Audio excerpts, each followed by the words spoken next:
Hey everyone, it's Neil here from Post to Post. Thanks for joining me. And yes, I know I'm late, okay? Yesterday was free agency. I worked all day today. I worked all day yesterday. I kind of paid attention to it off in the distance a little bit, but there was no avoiding it. I couldn't be involved on YouTube, whether it was a live stream, whether it was uploading videos right after signings or trades happened. I just couldn't do it. Now it's the following day. It's, I don't know, like 5 p.m. my time, or I guess 4, I guess.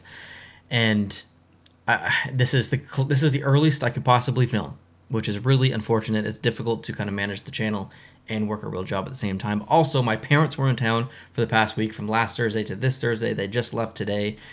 So that was, busy around the house and stuff, and spending time with them and trying not to spend time in front of the camera. So that's why there's been a little bit of a lack of content on the channel recently. But anyways, we've got a lot to talk about. Okay, like there's a ton to talk about. I'm gonna go through this pretty quickly because I only have comments on, like, I'm not gonna talk about the little stuff. I'm mainly gonna talk about kind of the big stuff.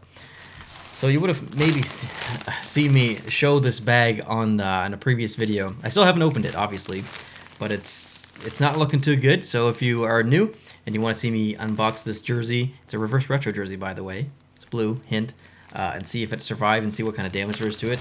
Hit the subscribe button. I will be unboxing that soon on the channel, very soon. So, okay, let's talk about some of these signings and trades and re-signings and whatnot. Let's start off with Vancouver. They did a trade and sign, basically, for Connor Garland. So he's been signed for 5 years at 4.95 average. I really like Connor Garland. I think he's one of the most underrated players in the entire NHL. But I'm worried about not necessarily individually 5 years or individually 4.95, but together. I think 4.95 for 2 years or maybe 3 years, but 4.95 for 5 years. I just think his sample size is a little bit small to gift him 5 years at basically $5 million. So I was a little surprised by the term, not so much the money. But I still really like Connor Garland. I think he's going to be fantastic in Vancouver. Washington re-signed Ovechkin, 5 years, $9.5 million per year, or average, I guess, versus the cap. I'm disappointed because I selfishly kind of wanted him to go to Montreal just for entertainment purposes, really. But I'm really happy that he is staying in Washington as well. He's going to go after the goal record. I think he needs to average 33 goals per year. I would love to see him break Gretzky's goal record. I think he's probably the best goal scorer that the NHL has ever seen. So I'm really excited for that, and congrats Washington fans. Chicago, they did a trade for Fleury, and this shouldn't be news, but it is news because it's really unfortunate. He was done dirty, okay? No one told him about the trade from within the Vegas Golden Knights organization. He found out on Twitter. Like, I could have found out before he did, possibly. Like, that is completely unacceptable. The disrespect towards Fleury from that franchise. He was their star player when the team was created. He was the face of the franchise. And you're going to trade him a couple of years later and not tell him first? You're going to let him find out on Twitter? It's completely unacceptable behavior. I thought it was really disrespectful. And it's even if that was someone else, it would be disrespectful. But we're talking about Fleury, one of the most lovable, kind-hearted, and just genuine good people within the the NHL globe. And you're going to treat him like that? Really disrespectful by the Vegas Golden Knights. And is he going to play for Chicago? Like, we don't know. He may decide, you know what, I don't want to play for the Chicago Blackhawks. Maybe I'll retire, or maybe I'll request a trade somewhere else. Maybe back to the Penguins. Montreal, they have re-signed Joel Armia for 4 years at $3.4 million per year. And when I'm talking about the money, I'm always going to talk average, not specifically salary per year. It's always average against the cap. Just saying that so I don't have to say it every time now. I like this as a Canadiens fan. I do quite like Armia. He's a bit frustrating at times. He is one of my favorite players on the team. I like him as a person, but he's very undisciplined at times. But I like this money. This money, I think, is very reasonable for his production. So yeah, that's good. Jets. Speaking of Jets, where Armia came from, the Jets trade for Schmidt. I like this one a lot. I think his personality is really gonna fit in well with that group, I think, and his play style as well. So I think this is a really good pickup for the Jets. Colorado, they've re-signed Landeskog, the big one, 8 years, $7 million. That's a pretty decent contract, I think. I can't imagine any Colorado fans being upset with that. It's the captain. You want to lock him in long term, so that's great. Edmonton, they've signed Zach Hyman, 7 years, 5.5 per year. with with a no trade clause in the first 5 years and a modified no trade clause in the last 2 years of the 7 years. I really like Zach Hyman. He reminds me a lot of Connor Garland, actually, who we talked about before. Very underrated in the NHL, if not the most underrated player in the NHL in the entire league. But 7 years at 5.5, I think the money's okay. The term's a little long for me, but I'm glad he's getting paid. Like, I think he deserves it. So okay. My issue is with the no trade clause. Why? Do you really think that's what it took? Like, you're probably paying him more than he needs, and you're probably giving him more term than he probably needs, or deserves rather. But then you're going to throw in a no trade clause as well. Like, that's just a recipe for disaster. And I'm not saying that Zach Hyman is going to fail in Edmonton. I think he's going to be fit in very well. I think he's the perfect fit in Edmonton. He's the player. He's the exact player that they need to kind of get a boost behind them. So the fit is perfect. I just hate that no trade clause. I think that could cause some problems. Okay, next up, the Toronto Maple Leafs signed Mrazek, 3 years, $3.8 million. I think that's a very reasonable price for Mrazek for 3 years. So, as a Canadiens fan, I don't like this signing, but as a Maple Leafs fan, I think most Leafs fans probably do. Dallas, they signed Suter, 4 years, $3.65 million per year. Dallas is kind of going for it. I mean, they know that the window is short. You got Ben aging, you got Seguin and aging, Radulov as well. Bring in Suter, who's already aged, and see what can happen. 4 years is a little long at that average, but not too bad considering what he was being paid. So there was a trade between the Carolina Hurricanes and the Edmonton Oilers. Ethan Bear for Foegele. This really is a perplexing and confusing trade from Carolina's standpoint, because at the time this trade was made, they had not signed DeAngelo yet. However, it was already released that they were going to. So you're going to bring in Ethan Bear, a player that was completely ridiculed and attacked online by racist remarks and by racists for his nationality, which is indigenous. And then the Edmonton Oilers supported him, and he came out with that jersey that had his last name Bear, and I think it was Cree and Cree language, which was awesome. Like, round of applause to the Edmonton Oilers for doing that. So you're bringing in a guy who has been the victim of racist remarks, and then you're also going to bring in a guy who has publicly been reprimanded in the OHL specifically for being a racist or for saying racist remarks. This has nothing to do with DeAngelo supporting Trump, okay? Just drop that. He has been reprimanded within the OHL, and I believe the NHL as well, towards a referee for sexist and racist remarks. I don't know what happened in what league. I don't recall, but it's public knowledge that he is not really a great person, and not really a great person to put on a team with someone who is just a victim of racism. And there's also the personality issue of him like not getting along with any of his teammates in general.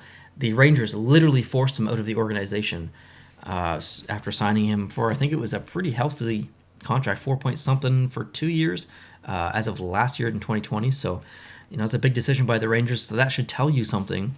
And I do believe that people deserve second chances, but I think he's already on like his fourth chance. So I'm really surprised to see him back in the NHL. So this really says to me a lot about the Carolina Hurricanes. What are you doing? And some of the other questionable moves that they've made recently, like, I just don't understand this one. You bring in someone who's on record for being racist and who's been reprimanded in previous leagues, and then you bring in a guy who has been the victim of racism. How's that going to go in the locker room? So, very confusing trade there for Carolina. I'd really like Ethan Bear, regardless of who he plays for. I really like him a lot. I don't like this trade necessarily for Edmonton's sake, but it's not a loss. I wouldn't say it's a loss. Calgary, they've signed Blake Coleman, 6 years, 4.9 average per year. This is a pretty decent signing considering he just he just won a couple of cups. And I watched the interview that they did with him. I think it was TSN that did the interview with him. And he was talking about, we thought a lot about this. It wasn't a last-minute decision for us. We thought a lot about it in the past couple of days. We really like the city of Calgary. We really like the conversations that we've had. It wasn't about I. It wasn't about, I talked to this person or I feel this way. It was we or us the entire time. He was talking about him and his family. And I thought that was really interesting to hear because we don't usually hear that. Most players are and I'm not saying that most players are selfish. I'm just saying that most players don't present themselves as a package, as a package, as a family.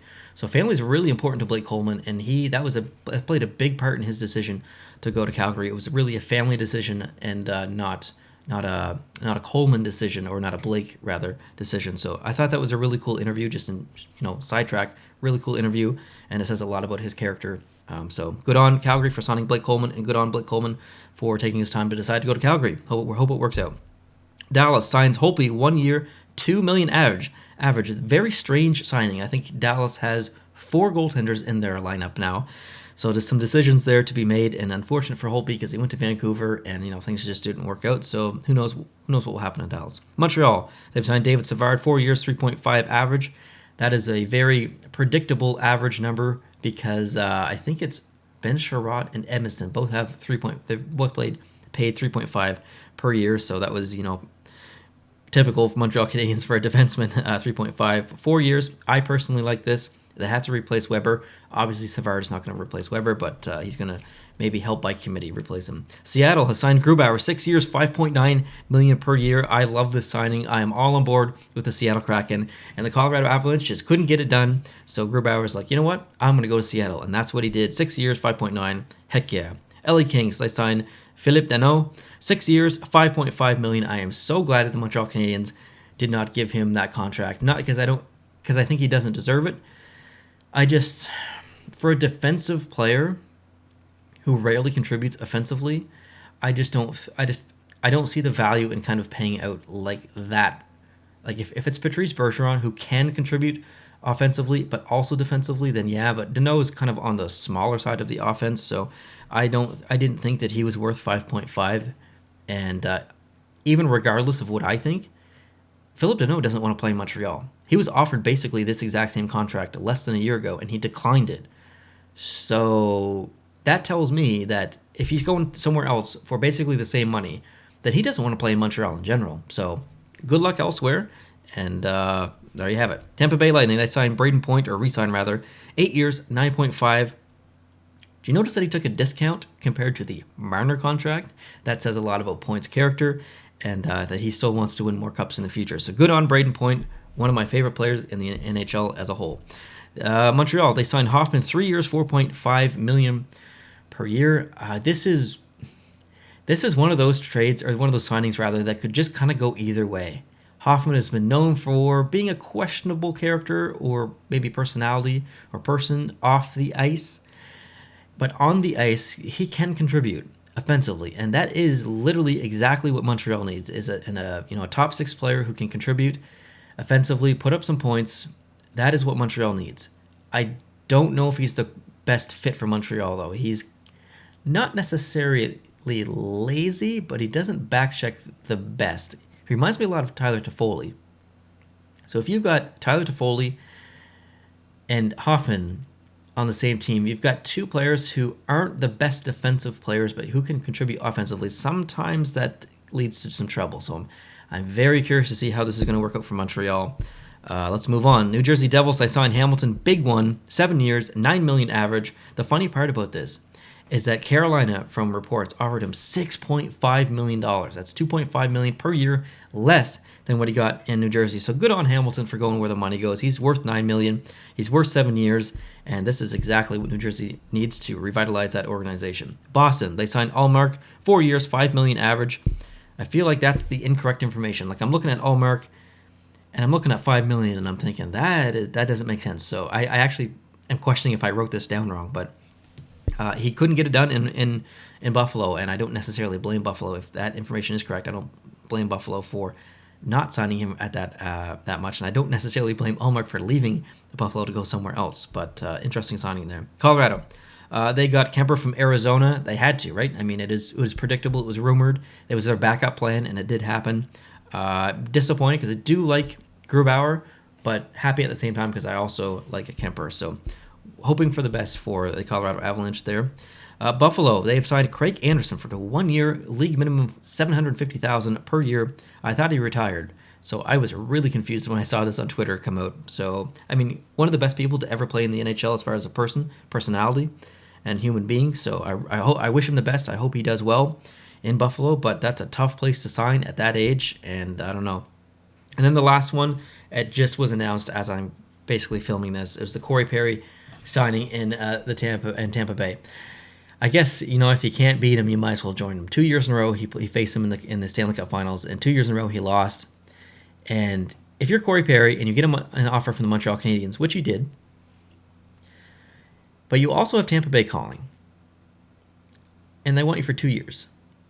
If I'm Corey Perry, this is an easy decision. I think he made the right decision, and I'm saying this as a Canadiens fan who desperately wanted Perry back on my team, but I don't blame him at all. Like, he should go to Tampa, and he should get 2 years. So, very underrated player in the NHL. He gets a lot of hate for some of his questionable plays and stuff, and I understand that, but he is a very, very underrated player in the NHL, even at his age. So, guys, thanks for watching. I appreciate it. I apologize that this is late, but I hope you watched it all regardless. If you did, hit the like button, and if you're new, please hit the subscribe button. And I'll talk to you guys real soon. I have a bunch of videos to release, guys. I'm just telling you, so many unboxing videos that I filmed like 2 weeks ago that I still haven't released. I'm just trying not to unload basically all of the unboxing videos on you guys all at once. You know, I probably have like 9 to release, and I'm not going to release 9 unboxing videos in 2 or 3 days. So I'm trying to piecemeal them out a little bit. So I apologize for the delay a little bit, but I think you prefer it that way. So thanks for watching. I appreciate you.